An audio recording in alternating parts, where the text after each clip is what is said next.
Welcome to our channel. Today we how to withdraw warranty claim steps using Tesla service step by step clearly.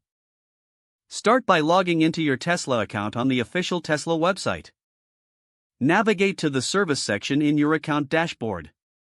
Select warranty from the list of service options available.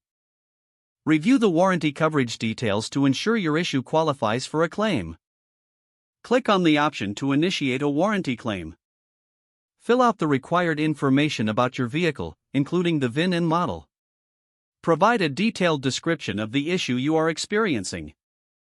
Attach any supporting documentation, such as photos or service records, that may help your claim. Review your claim to ensure everything is accurate and complete.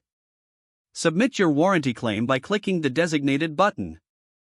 Wait for a confirmation email indicating that your claim has been received. Monitor your email for updates regarding the status of your warranty claim. If necessary, follow up with Tesla service for any additional information or clarification.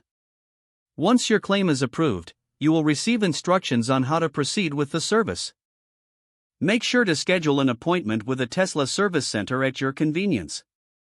Bring your vehicle to the scheduled appointment for the warranty service.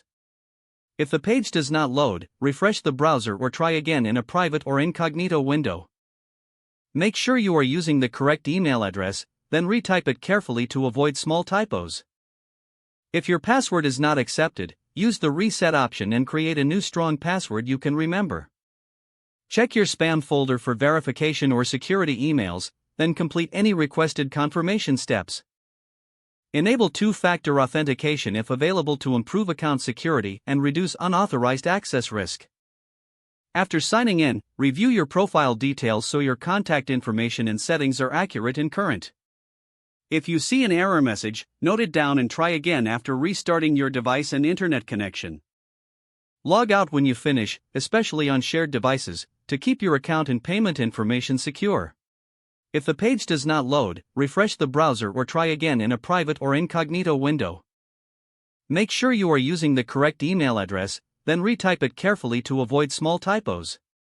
If your password is not accepted, use the reset option and create a new strong password you can remember. Check your spam folder for verification or security emails, then complete any requested confirmation steps. Don't forget to like this video and subscribe to our channel for more step-by-step tech guides.